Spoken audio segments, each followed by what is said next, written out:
அந்து போச்சு. துவங்கி ஒரு ஸ்டெப் கூட வரல. உள்ளே பேருங்கண்ணா எல்லாரும் இங்க நில்லுங்கண்ணா இப்படி வேற இழுக்கவே ஆரம்பிக்கல. எம்பி வந்து கையை வச்சு இழுக்கா உடனே அந்து போச்சு. எவ்வளவு பெரிய அவசரம். ஒரு வருஷமும் திருநெல்வேலியில 513 வருஷமா ஓடிட்டு இருக்கு. 518 வருஷத்துல ஒரு வருஷம் கூட இப்படி ஆனது கிடையாது.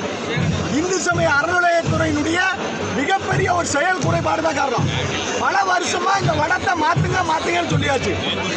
நேற்று முதற்கொண்டு சொல்லியிருக்கோம். இந்து மொழியில இருந்து இன்னும் இந்த பக்தர்கள் அத்தனை பேர் சொல்லியிருக்காங்க வடத்தை மாத்துங்கன்னு. 2 வடை அந்து போயிருக்கு. 3 வடை இருக்கிறது 4 வடை. 4 வடத்துல 3 வடை அந்து போச்சு. இவங்க என்ன திருவிழா நடத்துறாங்க? உண்டியல் வச்சு வசூல் பண்றாங்க. குத்தகை வசூல் பண்றாங்கல்ல, வாடகை வசூல் பண்றாங்கல்ல, கோடி கணக்கில் மாசம் நெல்லையப்பர் உண்டியல்ல வருமானம் வருதுல்ல. இந்த வருமானத்துல என்ன பண்றாங்க? ஒரு வடத்தை வாங்கி போட வழி இல்லையா?